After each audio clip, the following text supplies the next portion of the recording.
Hello friends, मैं संजय आप सभी का स्वागत करता हूं आपके अपने channel Jupiter classes education academy में।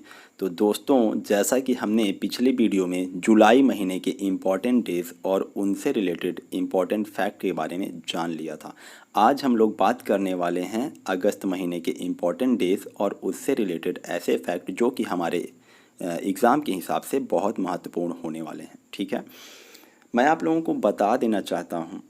देखिए, क्या होता है कि जो भी इम्पोर्टेंट डेज़ होते हैं उनको मनाने के पीछे हमारा कोई ना कोई भाव होता है। जैसे कि हम लोग रक्षाबंधन मनाते हैं, उसके पीछे हमारा एक भाव होता है कि हम लोग इस दिन को क्यों मनाते हैं, है ना। जैसे स्वतंत्रता दिवस मनाते हैं, गणतंत्र दिवस मनाते हैं, होली मनाते हैं। तो इनके मनाने के पीछे कुछ ना कुछ कारण होता है और उनसे हमारे कुछ ना कुछ भाव जुड़े होते हैं। उसी तरह से हम लोग जो आज इम्पोर्टेंट डेज पढ़ने वाले हैं तो उनके पीछे भी कुछ ना कुछ कारण हैं, उनके पीछे कुछ ना कुछ भाव जुड़े हुए हैं। मैं अपनी तरफ से पूरी कोशिश करूंगा उन भावों को, उन कारणों को आपको समझाने की। मैं उम्मीद करता हूं कि आप उन्हें बेहतर तरीके से समझेंगे। ठीक है। अच्छा, कुछ लोग कहते हैं कि ये डेज जो होते हैं वो याद नहीं होते हैं। देखिए, कोई भी चीज़ है उसे याद करने का सिर्फ एक ही तरीका है कि हमें उसे बार बार रिवीजन करना होगा, तभी वो चीज़ हमें ज़्यादा समय तक याद रह पाएगी। ठीक है, ऐसा नहीं है कि मुझे भी चीज़ें बहुत दिनों तक याद रह जाती हैं, मुझे भी रिवीजन करना पड़ता है, तब जाके कहते हैं ना, वो बार बार अभ्यास करने से ही चीज़ें परफेक्ट होती हैं। तो आप भी बार बार अभ्यास कीजिए, आपको ज़रूर याद होगा। तो ठीक है, आइए आज हम लोग शुरू करते हैं, देखते हैं कौन कौन से इंपॉर्टेंट डेज हैं आज। और मैं उम्मीद करता हूं कि आप मेरे वीडियो को ध्यान से देखेंगे, क्योंकि लास्ट में हम लोग क्वेश्चन आंसर जो लगाएंगे वो इसी वीडियो से रिलेटेड हैं और इसी से ही कुछ फैक्ट जो है निकाल करके लास्ट में रखे गए हैं, जिसका आपको आंसर भी देना पड़ेगा। ठीक है, तो आइए शुरू करते हैं। देखिए, 1 अगस्त को हम लोग विश्व स्तनपान दिवस मनाते हैं। विश्व स्तनपान दिवस एक्चुअली में ये 1 अगस्त को, तो ठीक है 1 अगस्त को मनाया जाता है, बट ये पूरे वीक चलता है, यानी कि 1 अगस्त से 7 अगस्त तक मनाया जाता है। ठीक है। क्या होता है कि जैसे स्तनपान यानी कि जो महिलाएं होती हैं, जब वो बच्चे को जन्म देती हैं तो उसके बाद गाढ़ा पीला दूध होता है जो बच्चे के लिए बहुत ज़रूरी होता है। 1 घंटे के अंतराल में शायद उसे पिलाना होता है ना। तो उसी की जागरूकता को फैलाने के लिए इस दिन को मनाया जाता है। उम्मीद करता हूँ आपको बात समझ में आ गई होगी। नेक्स्ट है हमारा 6 अगस्त। 6 अगस्त को हिरोशिमा दिवस मनाया जाता है। ध्यान दीजिएगा, यह बहुत ही इम्पॉर्टेंट क्वेश्चन यहाँ से बनता है। अमेरिका ने 6 अगस्त 1945 के दिन जापान के हिरोशिमा नगर पर लिटिल बॉय नामक यूरेनियम बम गिराया था। ध्यान दीजिएगा, यहाँ से आपको इम्पोर्टेंट चीज़ क्या याद करनी है, डेट याद करनी है। डेट तो ठीक है, हमें याद हो जाती है आसानी से, बट सन में कंफ्यूज नहीं होना है।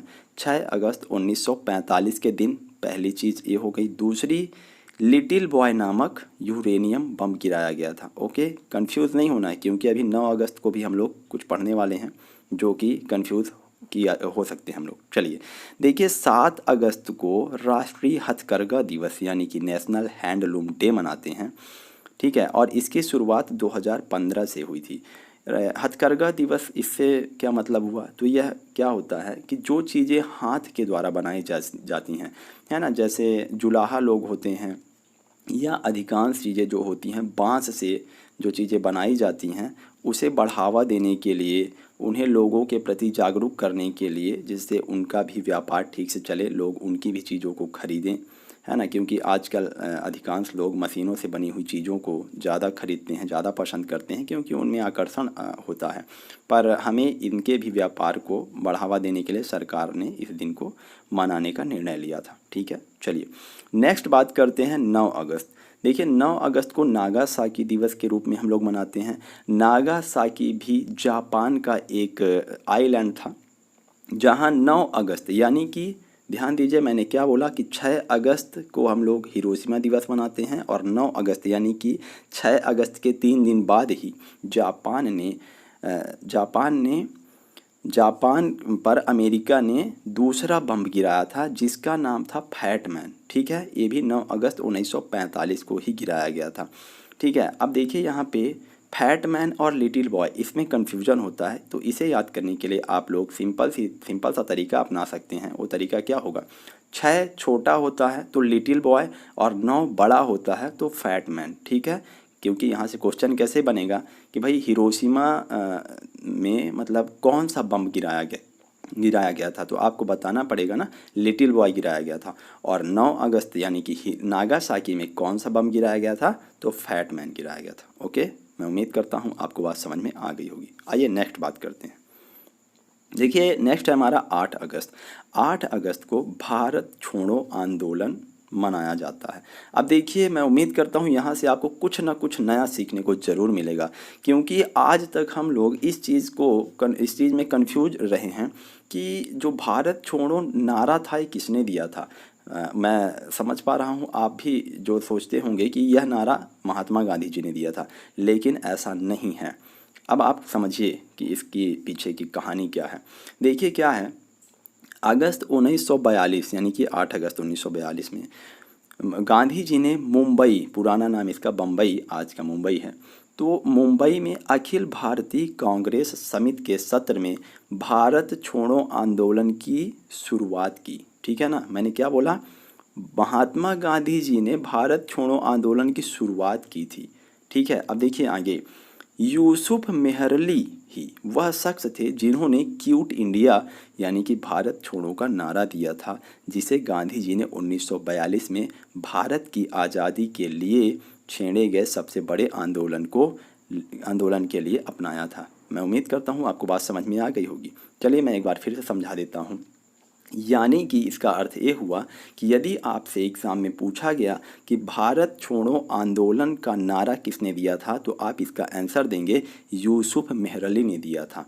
ठीक है ना, महात्मा गांधी ने सिर्फ उसे आंदोलन किया था, यानी कि भारत छोड़ो आंदोलन की शुरुआत की थी, ना कि उन्होंने नारा दिया था। क्लियर हुआ। चलिए अच्छा, अभी लास्ट टाइम यानी कि 8 अगस्त 2020 को हमारे मोदी जी ने स्पीच दी और उसमें उन्होंने एक नया नारा दे दिया। क्या दे दिया, करेंगे और करके रहेंगे।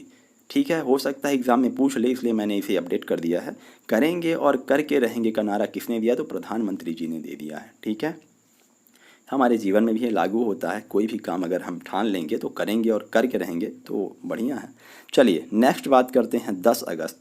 10 अगस्त को विश्व जैव ईंधन दिवस यानी कि वर्ल्ड बायोफ्यूल डे के रूप में मनाया जाता है। देखिए इसकी शुरुआत तो पेट्रोलियम और प्राकृतिक गैस मंत्रालय के द्वारा हर साल 10 अगस्त को विश्व जैव ईंधन दिवस के रूप में मनाया जाता है। यहाँ से कैसे क्वेश्चन बनेगा कि विश्व जैव ईंधन दिवस किस मंत्रालय के द्वारा मनाया जाता है, तो आप इसका आंसर देंगे पेट्रोलियम और प्राकृतिक गैस मंत्रालय के द्वारा मनाया जाता है। ओके, इसका उद्देश्य क्या होता है, तो पारंपरिक जीवाश्म ईंधनों के विकल्प के रूप में गैर जीवाश्म ईंधन के महत्व के बारे में जागरूकता बढ़ाना। ठीक है, आइए नेक्स्ट बात करते हैं 12 अगस्त। 12 अगस्त को देखिए बहुत इंपॉर्टेंट डेज मनाए जाते हैं। अंतर्राष्ट्रीय युवा दिवस और विश्व हाथी दिवस के रूप में मनाया जाता है, यानी कि इंटरनेशनल यूथ डे और वर्ल्ड एलिफेंट डे। अब देखिए यहाँ से कि एक होता है जो हम लोग 12 जनवरी को मनाते हैं। 12 जनवरी को हम लोग क्या मनाते हैं, राष्ट्रीय युवा दिवस, स्वामी विवेकानंद जी के जयंती पर। और ये क्या है, अंतर्राष्ट्रीय युवा दिवस।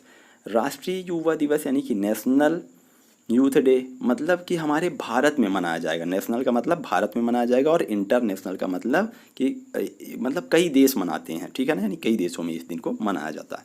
अब देखिए कि अंतर्राष्ट्रीय युवा दिवस, देखिए क्या है कि समाज में युवाओं के विकास और संरक्षण पर ध्यान केंद्रित करने के लिए अंतर्राष्ट्रीय युवा दिवस 12 अगस्त को दुनिया भर में मनाया जाता है और पहली बार सन 2000 में इसका आयोजन किया गया था। ओके, और बड़ी सिंपल सी बात है कि किसी भी देश का युवा उस देश के विकास का सशक्त आधार होता है, लेकिन जब यही युवा अपने सामाजिक और राजनीतिक जिम्मेदारियों को छोड़ करके फालतू के काम करने लगते हैं, ठीक है, यानी फालतू के कामों में अपना समय नष्ट करने लगते हैं, तब देश बर्बादी की ओर अग्रसर होने लगता है। तो समझ लीजिए कि युवाओं को जागरूक करने के लिए हम लोग इस दिन को मनाते हैं। ओके, अब देखिए 12 अगस्त को ही विश्व हाथी दिवस यानी कि वर्ल्ड एलिफेंट डे के रूप में मनाया जाता है।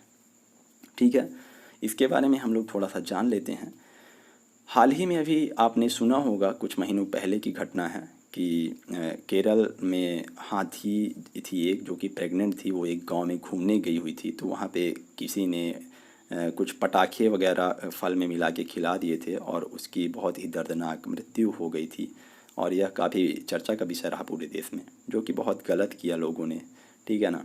तो देखिए क्या है कि हाथी की मौत के मामले में केरल जो है भारत का सबसे बदनाम राज्य है, यानी कह सकते हैं कि अग्रणी है भारत में केरल हाथियों की मृत्यु दर को लेकर के। किसी भी जानवर को नुकसान पहुंचाना या उसे मार डालना अपराध की श्रेणी में आता है। ठीक है, लेकिन ऐसा करने वाले बहुत कम लोगों को सज़ा हो पाती है। वाइल्ड लाइफ प्रोटेक्शन एक्ट 1972 के तहत जानवरों को मारने पर 3 साल की सज़ा और 25,000 रुपये तक का जुर्माना हो सकता है। ठीक है, देखिए ये चीज़ें एग्ज़ाम में पूछी नहीं जाएंगी, बट हमें पता होनी चाहिए, क्योंकि हमें एक, जैसा कि मैंने बताया कि किसी भी दिन को मनाने के पीछे कुछ ना कुछ वजह होती है, तो समझ लीजिए कि यह एक इम्पॉर्टेंट वजह है। क्योंकि जब हम किसी चीज़ को मनाने के पीछे की वजह नहीं जानेंगे ना, तो उस चीज़ को पढ़ने का कोई फ़ायदा नहीं होता है ना। ठीक है ना। अच्छा, मैं कहाँ था कि मैं बोल रहा था कि भाई वाइल्ड लाइफ प्रोटेक्शन 1972 के तहत जानवरों को मारने पर 3 साल की सज़ा या 25,000 रुपये तक का जुर्माना हो सकता है, और यदि दोबारा ऐसा करते हुए पाया गया वो व्यक्ति तो 7 साल तक की सज़ा हो सकती है। ठीक है। अब देखिए कुछ रोचक तथ्य हैं इनके बारे में। कहते हैं कि हाथी का जो बच्चा होता है ना, जब उसका जन्म होता है तो वो 20 मिनट के बाद खड़ा हो जाता है। ठीक है। और हम लोग बचपन से ही सोचते थे हाथी इतना बड़ा होता है तो हाथी कितना खाना खाता होगा, तो लगभग हाथी 150 किलो खाना खाता है।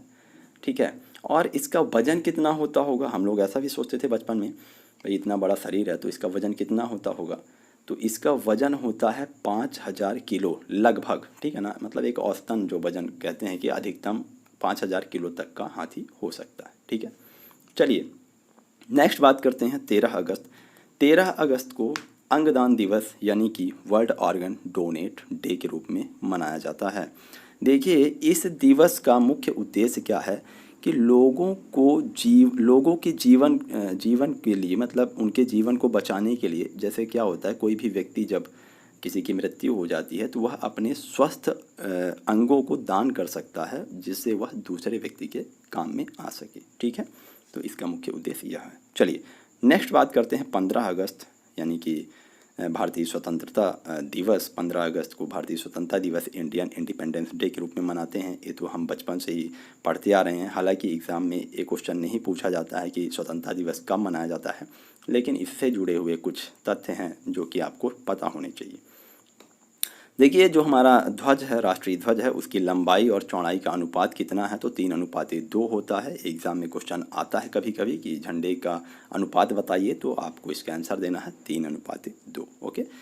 राष्ट्रीय ध्वज का डिज़ाइन किसने किया था, तो इसका क्वेश्चन यहाँ से भी बनता है कि राष्ट्रीय ध्वज का डिज़ाइन किसने किया था, तो इसका आंसर हो जाएगा पिंगली वकैया ने तैयार किया था राष्ट्रीय ध्वज का डिज़ाइन। ओके।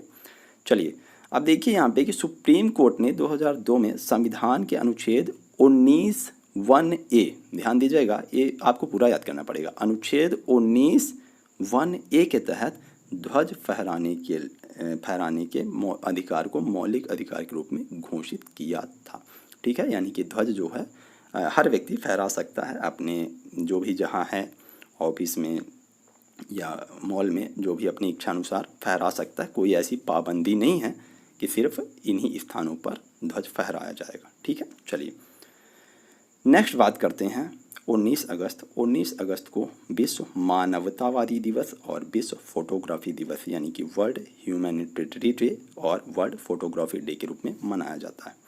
अब देखिए यहाँ पे कुछ इंपॉर्टेंट तथ्य हम लोग इसके बारे में जान लेते हैं, विश्व मानवतावादी दिवस के बारे में, कि यह दिवस 19 अगस्त को क्यों मनाया जाता है। तो यह दिवस 19 अगस्त को इसलिए मनाया जाता है क्योंकि इस दिन वर्ष 2003 में बगदाद में संयुक्त राष्ट्र मुख्यालय पर बमबारी हुई थी, और इस बमबारी में इराक में संयुक्त राष्ट्र में के शीर्ष दूत सर्जियो विएरा डी मेल्लो समेत 22 अन्य मानवतावादी कर्मी मारे गए थे।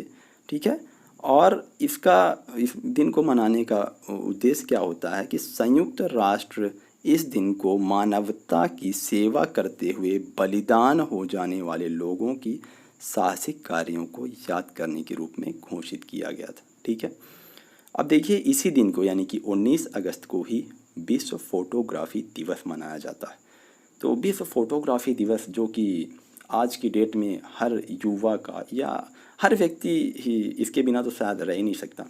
तो देखिए क्या है इसके पीछे जो बात है, इसको थोड़ा सा समझने की आप कोशिश कीजिएगा कि हर जानदार एक न एक दिन मौत की आगोश में चला ही जाएगा, और यह परम सत्य है। देखिए इसे चाहे कोई स्वीकार करे चाहे ना करे, चाहे मैं हूँ चाहे आप हों, एक दिन हर इंसान को इस दुनिया से जाना है। ठीक है, भले ही वो कोई भी अमर नहीं है ना।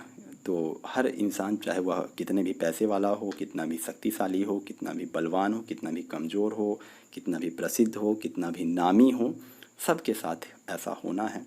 तो हर इंसान एक न एक दिन मौत की आगोश में चला ही जाएगा, लेकिन तस्वीरें हमेशा ज़िंदा रहती हैं, ऐसा आपने सुना है। हालांकि ऐसा है ही कि तस्वीरें तो हमेशा ज़िंदा रहती हैं।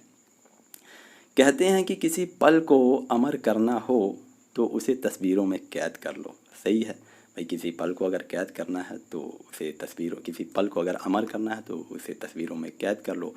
क्योंकि कभी भी लम्हे कैद नहीं कर सकते हैं, लेकिन ख्वाहिश रहती है कि काश ये किसी किताब के पन्ने की तरह होते जिन्हें जब चाहे तब पलट कर देख लें।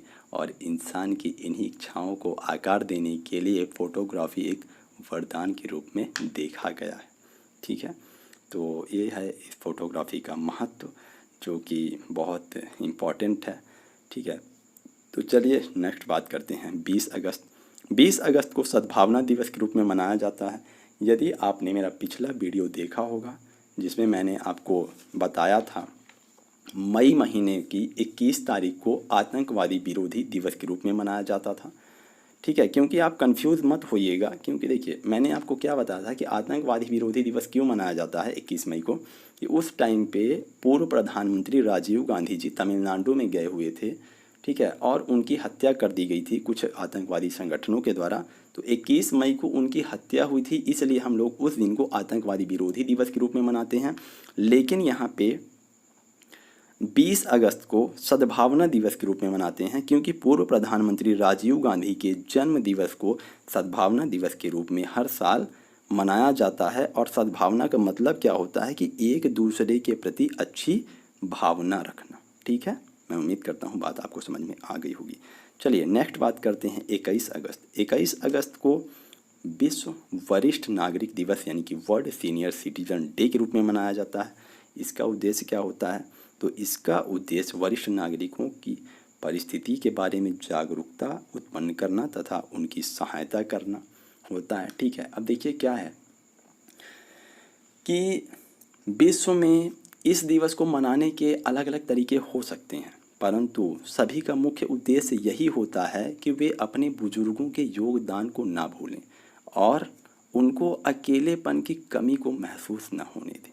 ठीक है, समझने की कोशिश कीजिएगा मैं जो कह रहा हूँ, क्योंकि बहुत गहरी बातें हैं जो कि हम शायद आज की डेट में नज़रअंदाज करते जा रहे हैं।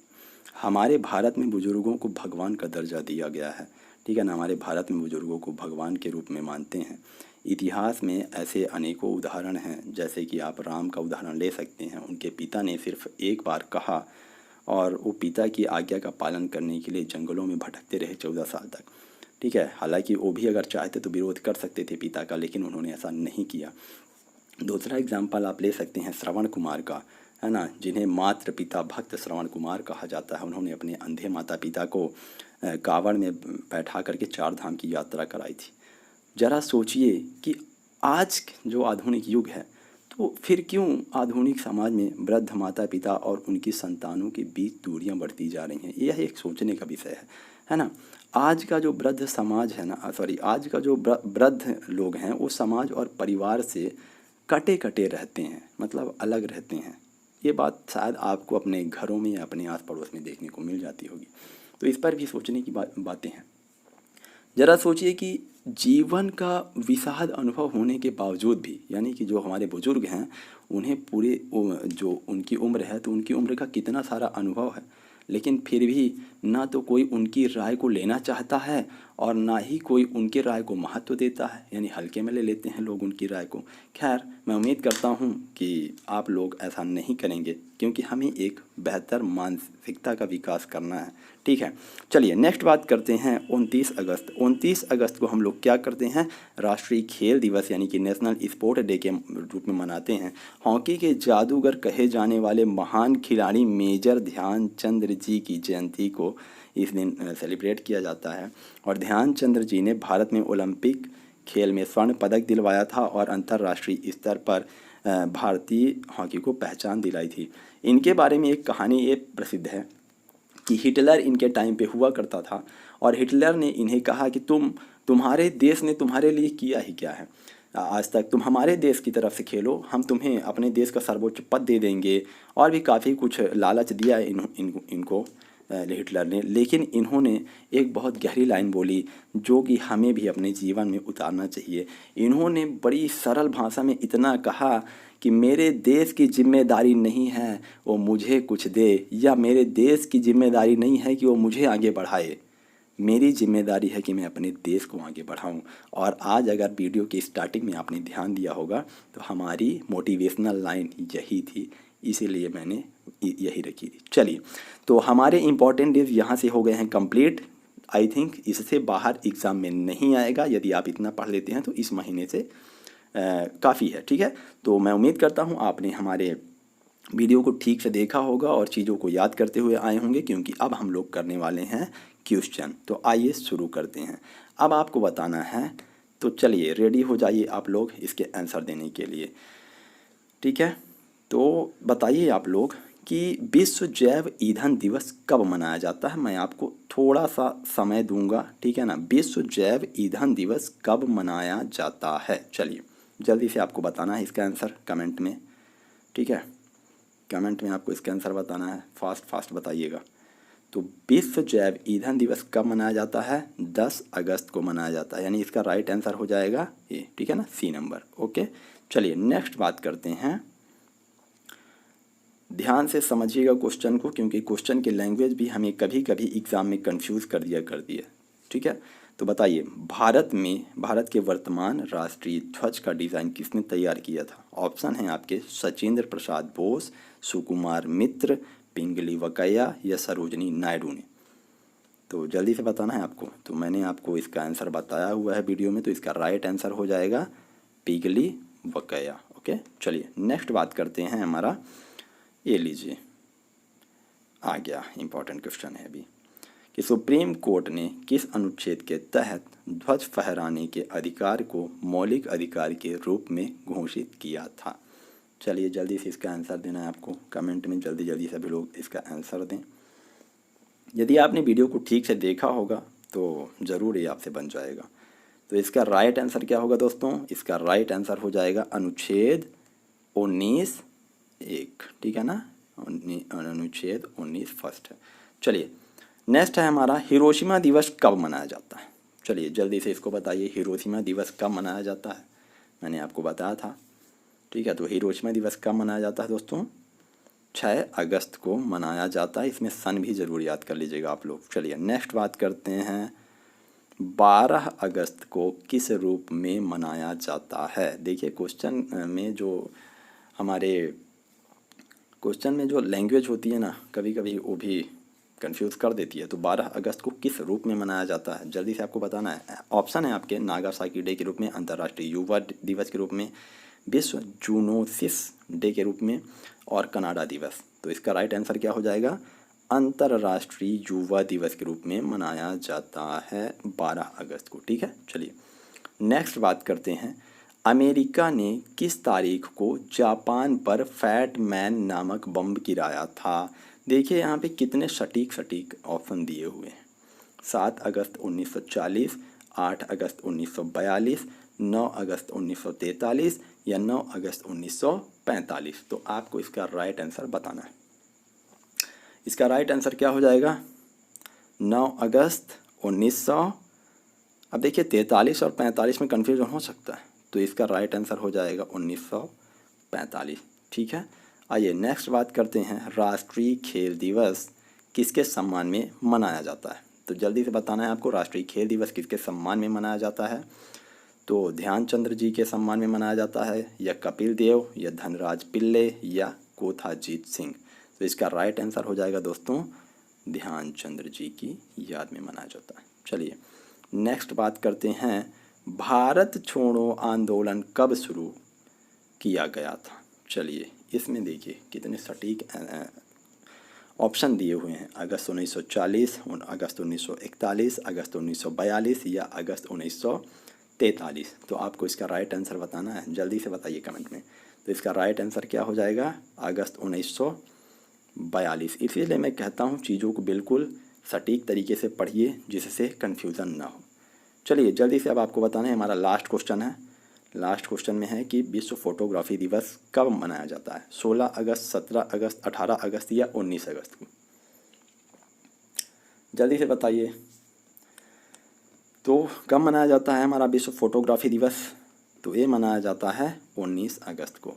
ठीक है, तो उम्मीद करता हूँ आपने ज़्यादा से ज़्यादा सवालों के जवाब दिए होंगे, और जो भी इम्पोर्टेंट चीज़ें थीं या इससे रिलेटेड जो भी फैक्ट इम्पोर्टेंट और जो क्वेश्चन आंसर्स हमारे बन सकते थे, मैंने अपनी तरफ से अच्छे से उसे पढ़ाने की या समझाने की कोशिश की है। और मैं उम्मीद करता हूँ आप लोग इसकी नोट्स बना रहे होंगे और इसे प्रॉपर तरीके से लिखते जाएंगे, और बार बार रिवीज़न करते रहिए तो याद होती जाएंगी चीज़ें। ठीक है, और अगर आपको वीडियो अच्छा लगा हो या नॉलेजफुल लगा हो तो इसे अपने दोस्तों के साथ भी आप शेयर कर सकते हैं, मुझे भी अच्छा लगेगा। ठीक है, तो इसी तरह से मैं आप लोगों के लिए अच्छे अच्छे फैक्ट लाता रहूँगा। और तो ठीक है, मिलते हैं नेक्स्ट वीडियो में। वीडियो देखने के लिए आप सभी का बहुत बहुत धन्यवाद।